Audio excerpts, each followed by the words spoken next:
aujourd'hui, je vous propose de revenir un peu en arrière. Je sais, c'est ennuyeux cette façon de faire, mais en fait, hier, pendant que je parlais, je me suis rendu compte qu'il serait intéressant, important même, juste de vérifier en hébreu ce que veulent dire les noms des différents rois que combat Abraham.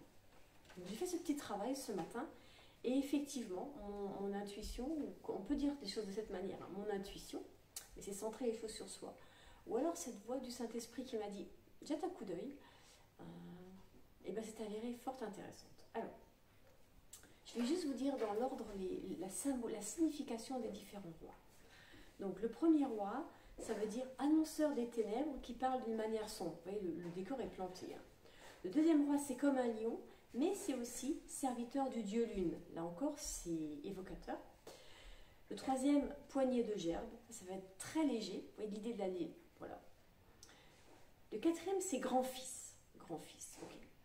Et puis on a, après, ces rois-là sont contre d'autres rois. Donc le premier, c'est le fils du mal qui brille en science. Okay. Le deuxième roi, ça veut dire avec iniquité, tout simplement. Le troisième, ça veut dire splendeur du Père. Le quatrième, c'est, alors on traduit par vol fameux, mais le nom de ce roi-là est intéressant parce qu'en fait, ça s'écrit en deux mots. C'est Shem, le nom, et Héber, c'est les ailes déployées. Donc celui qui a déployé les ailes, vous voyez. Et le dernier, le cinquième, ça veut dire destruction. Donc on a d'un côté 4 rois qui attaquent de l'autre côté 5 rois. Et la plupart des noms sont colorés du côté obscur de la chose, hein, mais pas tous. Vous voyez, c'est ça que dénonce la Bible, ce mélange continuel. On a poignée de gerbes qui finalement ne veut pas forcément dire, c'est pas obscur, c'est pas du côté obscur de la force, c'est pas non plus du côté, voilà. Grand-fils, il n'y a pas d'idée non plus forcément, si ce n'est bon. Pareil pour splendeur du Père. C'est intéressant de voir que grand-fils et splendeur du Père, tiens, ça va ensemble, parce qu'on a le fils, le Père qui est splendide, le fils qui est grand. Voilà, on a là quelque chose d'intéressant. Et puis son nom est au vol fameux, son nom déployé, qui déploie son nom. Vous voyez, là, il y a quelque chose. Grand-fils, la splendeur du Père qui fait déployer. Vous voyez, il y a quelque chose de positif malgré tout. Mais c'est noyé dans un ensemble qui commence par deux choses. Celui qui annonce les ténèbres et qui parle d'une manière sombre, et le dernier nom du dernier roi qui fait partie de ce combat-là, c'est destruction. Et bien même si, dans tout ça, il y a quelque chose qui peut être positif ou qui n'est pas connoté négativement forcément et qui peut être du côté lumineux de la force, on va dire, qui peut être du côté de Dieu, de la divinité de Dieu, et bien c'est quand même à la fin la destruction, tout le reste va prendre le dessus. Et c'est ça le combat. Voilà, là il y a combat. Et Abraham, il ne prend pas parti. Ce combat-là a lieu. Abraham ne vient pas, il vient sauver les gens. Et je crois que quand on parle de combat spirituel dans l'Église, peut-être qu'on oublie parfois, pas tout le temps, il ne faut pas, faut pas tirer à boulet rouge sur l'Église tout le temps. Mais voilà, gardons bien en mémoire qu'on n'a rien à faire dans ce combat entre les puissances. Nous, ce qu'on a à faire, c'est sauver les gens. C'est récupérer les gens et les mettre à l'abri. Ça, c'est notre part. Et c'est Jésus qui mène le combat. Jésus a mené le combat et il a remporté la victoire. Et je crois qu'il faut rester sans sur notre préoccupation, c'est les gens. C'est les gens, c'est les ramener et sauver les gens. Voilà, j'avais envie de vous partager ça sur les noms de ces rois et sur la manière dont Abraham finalement a sa place ou interagit ou intervient. Lui, il intervient parce qu'il y a son neveu et qu'il va le sauver, il veut le chercher. Voilà. Ensuite, une fois qu'Abraham, on a vu, il a vécu ça, j'allais dire, parce que c'est quand même pas une mince affaire. Et bien voilà, il y a cet entretien avec Melchisédek. Là encore, c'est très bien tout ce qui se fait sur cette connexion entre Jésus et Melchisédek, elle est évidente. Mais j'avais envie de montrer hier vraiment à quel point euh, cette scène, ce prémisse de la scène avait vraiment sa place et à quel point ça fonctionne avec Shabbat. Le pain et le vin et le pain, et à quel point ça fait un ensemble qui dit la présence de Jésus, parce que Jésus dit « je suis le pain de vie ». Et ce pain de vie, c'est connecté à la manne. Vous voyez toutes les connexions qu'il y a dans ce passage, et ça nous ramène au centre, qui n'est pas Melchisédek, qui est Jésus. C'est bien, voilà, l'importance de ce Melchisédek, c'est de nous ramener à Jésus et de pointer Jésus. Et ça, c'est essentiel, et c'est bien ce lien-là que montrera Paul. Que se passe-t-il après ça? Après ces événements, dit le texte, eh bien, l'Éternel intervient et adresse une vision à Abraham. Et il dit, n'aie pas peur, ne crains pas, je suis ton bouclier, ta récompense sera très grande.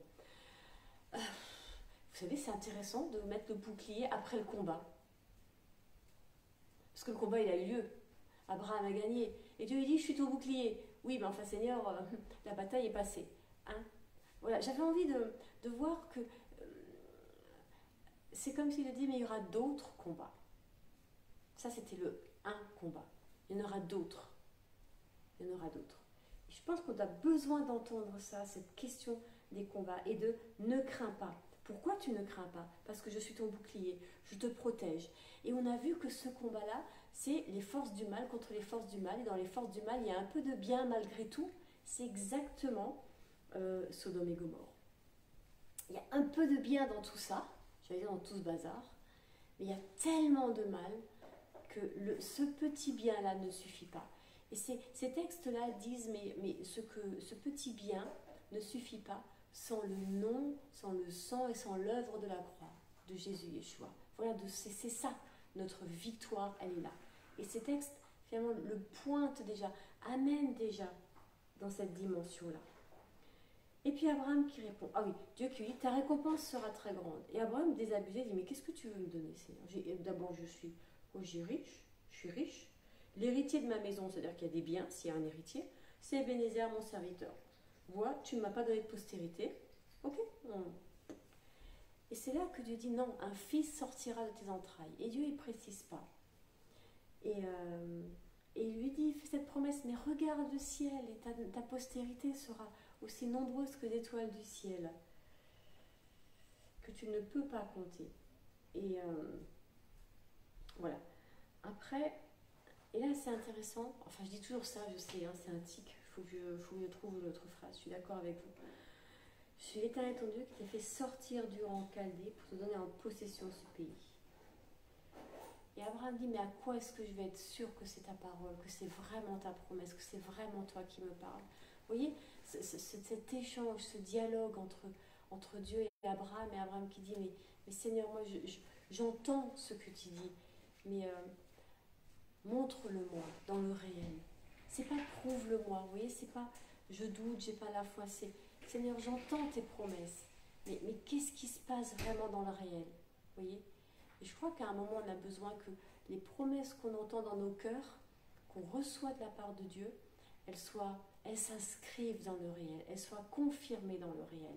Et ça, c'est un chemin de foi. C'est un chemin de foi. Et c'est là qu'on apprend que Dieu lui dit, ben voilà, prends une génisse de 3 ans, une chèvre. Et Abraham prend les animaux, les coupe par le milieu, les met face à face l'un aux autres, sauf les tourterelles.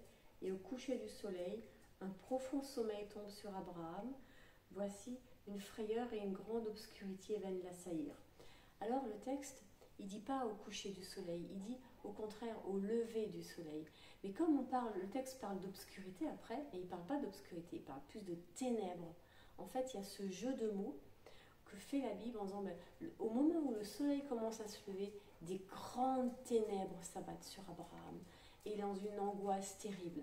Et c'est là où on voit que spirituellement, le combat il est spirituel. À ce moment-là, le combat d'Abraham est spirituel. Vous voyez, il vient de remporter une victoire matérielle contre des rois, de se poser en juste contre l'injustice, pas en justicier, en juste contre l'injustice. Et maintenant, spirituellement, eh bien, il a besoin d'entrer dans quelque chose, dans une adéquation, au fond, entre ce qu'il vient de vivre dans le réel, pour être là aussi positionné justement spirituellement devant Dieu. Et qu'est-ce qui vient? Eh bien, c'est les ténèbres. Et vous voyez, c'est au fond, quelque part, ça, j'avais envie de le connecter aujourd'hui avec Jésus à Gethsémani. Jésus à Gethsémani, il entend la voix, il sait qu'il doit aller à la croix, il sait que c'est ça le chemin. Et pourtant, dans ce moment-là de prière, il fait une grande angoisse le saisit. Voilà, encore, vous voyez la grande... Oh, Seigneur, mais non, je ne vais pas y arriver, je ne peux pas. Et Jésus va dire, mais si que cette coupe s'éloigne, mais non pas ma volonté, mais ta volonté. Vous voyez, c'est toujours ce même mouvement de oh, Seigneur, je ne vais pas y arriver. Moïse a eu le même mouvement, mais souvent, Seigneur, pas moi. Et les prophètes souvent disent, oh, Seigneur, pas moi. Parce que, de quelque part, ils sont conscients de ce que Dieu demande et de ce que ça va leur coûter. Ben, leur vie, tout simplement. Ils disent, non, Seigneur. Et puis ils savent aussi la résistance qu'il y a en face. Et cette résistance, elle n'est pas que spirituelle, c'est des gens.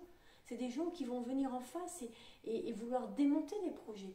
Je veux dire, Martin Luther, il a eu comme résistance en face rien de moins que toute l'Église catholique. Voilà, c'est tout. Enfin, une grande majorité. Enfin, la papauté. Enfin, les instances, l'autorité. Vous voyez ce que je veux dire? C'est pas rien. Et toute personne, et c'est ça peut-être le drame d'aujourd'hui, c'est qu'aujourd'hui encore, ça n'a pas changé. C'est que toute personne qui va venir avec un nouveau projet, eh bien, elle va être persécutée, d'une manière ou d'une autre, dans le réel et dans le spirituel. Dans le réel, parce que les gens vont s'opposer à cette personne de plein de manières, soit en la critiquant, en la dénigrant, en l'accusant de plein de choses. Dans les finances, en refusant de donner d'argent, de ne pas soutenir, en étant un peu là sur le bord du chemin, vous savez, les bras croisés. On va voir si ça marche, si ça tient, mais nous, on ne va pas aider. Et on ne va rien faire pour que ça marche. Mais si ça marche, alors là, on dira que... vous voyez, ça c'est très biblique comme attitude. Et tous auront à l'affronter, que ce soit Abraham, que ce soit Moïse. Vous imaginez Moïse qui retourne en Égypte, vous croyez qu'il n'y en a pas qui se sont... Et il s'est coltiné un bon moment Dathan et Abiram avant que Dieu n'intervienne. Ces gens qui viennent vous dire « Non mais moi je reste pour m'opposer à toi ». Ça m'est arrivé, hein, en vrai. Quelqu'un m'a dit « Moi je reste mais c'est pour m'opposer à toi ». Ok. Et bien au moins je sais comment ça se joue, quoi. Et là, la réponse à faire est toujours la même. Sois béni. C'est de bénir. Toujours de bénir, de bénir. Et ça c'est quelque chose que le Seigneur, dans cette expérience-là, m'a appris. Et qui est biblique. C'est l'attitude de Jésus. Quand le serviteur vient couper, quand Pierre vient couper l'oreille du serviteur, Jésus va bénir, il va guérir.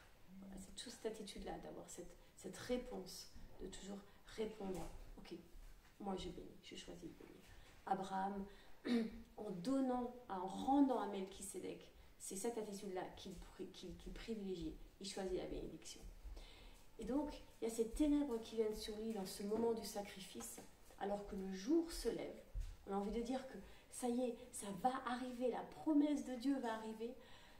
Paf, les ténèbres tombent. Et Abraham et c'est là que Abraham est au fond du trou, j'allais dire, et c'est là que le feu descend. Ça ne peut pas être par nos propres forces. Ça ne peut pas être par les propres forces d'Abraham et d'Abraham à ce moment-là. Et ça, les chapitres 16 et 17 vont le montrer. Parce qu'ils vont y aller par leur propre force. Et ils vont se planter. Voilà. Et on reviendra sur ces chapitres 16 et 17. Pour l'instant, le chapitre 15 met ça en lumière, mais j'allais dire cette règle, cette loi en lumière en disant, voilà, tu ne peux pas y aller par tes propres forces. Parce que c'est quand tu es au plus bas, quand tu n'as plus de force, que là le Seigneur intervient de façon... il ouvre le chemin, il fait tomber le feu du ciel, il ouvre la mer. Jésus à la croix, eh bien c'est la résurrection. Vous voyez? Mais il faut passer par ces morts, il faut passer par ces étapes où on est... je ne sais pas comment dire. Visiter dans les zones sombres de nous-mêmes. Vous voyez, où Dieu vient et on est dans l'angoisse. Voilà, il faut passer par là. Au fond, il faut passer par la mort. Il faut mourir pour ressusciter. Alors, courage. Mourez vite et mourez bien, si on peut, parce que derrière, c'est en Christ qu'on ressuscite.